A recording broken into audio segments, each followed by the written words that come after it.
Hello mga kapetchay! I'm back! Sa may mga petchay, may hilig sa petchay at sa 4,000 kong followers dyan, stay strong lang kayo guys para dumami pa kayo. At ngayong araw nga ay mag-harvest tayo, 'di ba? Taas na naman kilay ng mga ejuserang basher ko. Tanim talaga kaming petchay, hindi tulad mo na puro puno, puro puna lang ng buhay ng ibang ginagawa mo dahil ejusera ka.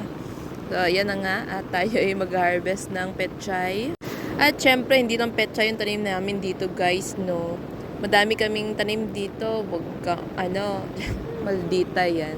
So, ito talaga yung na-miss ko, no, nung nasa city pa ako kasi mga paso lang yung pinagtatamnan ko ng aking mga gulay. Ikaw ba? Plantita ka ba ng gulay o plantita ka ng mga bulaklak? Ako kasi both. So, for family consumption lang itong aming tanim dito. Kaya ganyan, ginagupit-gupit lang. Kasi pag binunot mo yan, ay die, tapos na agad ang buhay niyan.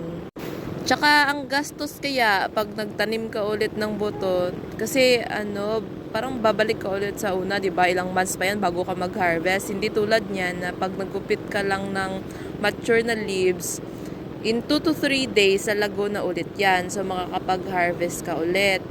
So, shout out din sa aming mga kapitbahay na ang hilig manghingi. Pero usually, yung mga hiningi nila yung mga talbos ng kamote. At syempre, pinagdadamot ko na malunggay. Isa lang kasi ang puno ng malunggay namin. Kaya sorry na lang kayo dahil alangan unahin ko pa kayo kasi sa amin. Alangan naman kayo may ulam tapos kami wala. Ano yun? Kami ang nagtanim, kayo ang nag-harvest dahil diet kami. Char. At kung malapit lang naman kayo sa bahay at kung gusto nyong bumili, pwedeng-pwede naman. Sino ba naman kami para hindi kayo pagbentahan, 'di ba? Charing. Punta lang kayo sa bahay. Sa pagluluto, hinihiwalay ko yung white na part tsaka yung green na part kasi mas mabilis maluto yung white, inuuna ko yun. Tapos pag malapit nang tanggalin sa apoy, tsaka ko nilalagay yung green part, konting halo na lang, naluluto na siya agad.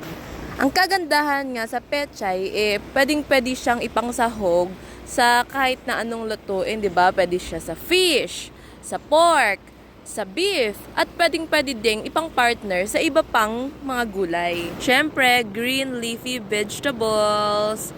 Actually, second lang siya sa favorite ko. First ko is yung Chinese cabbage. Chinese cabbage. Ayan, yung white, yung ginagawang kimchi. Pero ito, masarap din kasi to.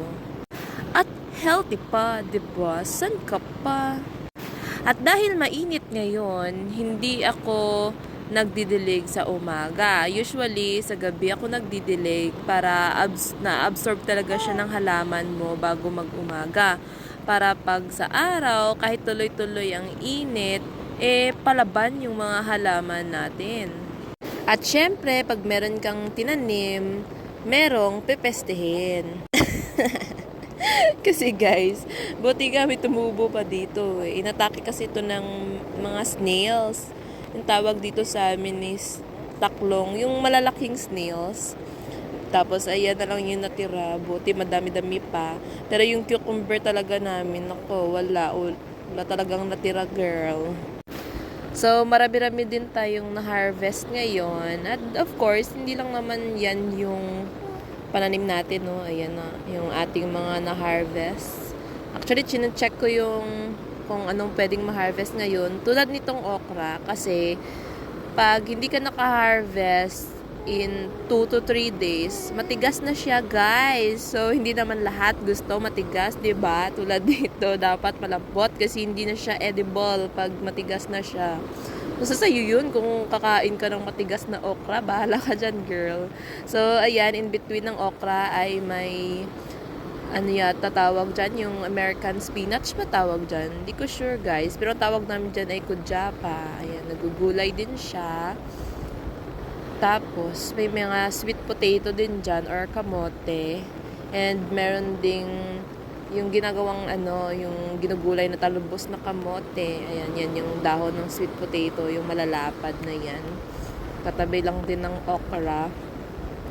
Yan yung madalas hinihingi eh. Tsaka yung isang variety niyan na papakita ko din. Yun, yan. Tapos ayan na ang ating na-harvest.